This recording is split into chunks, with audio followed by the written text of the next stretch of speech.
In the post-war years, until the 1970s, capitalist economies experienced a period of growth and prosperity. Because of this prosperity, the ruling class was willing to give in to some of the demands of the workers. This gave us the welfare states of Western Europe, and even in American countries, unions were able to negotiate for more and better jobs. However, in capitalism, boom is inevitably followed by bust.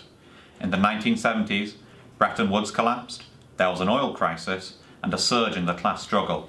It was from this combination of growing unemployment, inflation, and recession that neoliberalism emerged.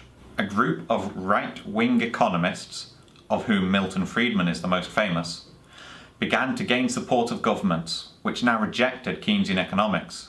The doctrine of neoliberalism is to privatize state-owned industries, cut government spending, and open up global trade. All of this stemming from the belief that an unfettered free market would be able to regulate itself.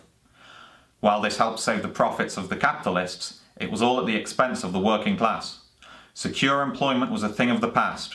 Workers had to accept lower wages or join the growing ranks of the unemployed. If the working class tried to resist, governments would back up the bosses by attacking the rights of unions. The ruling class also used global financial institutions to enforce neoliberalism worldwide. As America raised interest rates, Latin American countries were forced to default on their debts. In response to this, the IMF demanded they implement neoliberal policies, which stunted economic growth for the whole decade. The capitalists declared the fall of the so-called communist governments of the Eastern Bloc to be the final victory of neoliberalism, the end of history, and the beginning of a new age of global harmony. To the wealthy, it seemed like they'd never had it so good. In 2008, that all changed. The deregulated credit that had allowed growth to continue and provide temporary prosperity had become unreclaimable debt. With major banks on the edge of collapse, the government had to bend their neoliberal ideas, and the state bailed the banks out. Conveniently, this flexibility only extended as far as the banks. There was no bailout for those who had lost their jobs or were unable to pay their mortgage. Instead, public services and welfare was slashed, all in order to pay for the bailout of those who had caused this crisis in the first place. The crisis of 2008 is one that 10 years later, the world still hasn't recovered from. But it showed the world the failures of neoliberalism.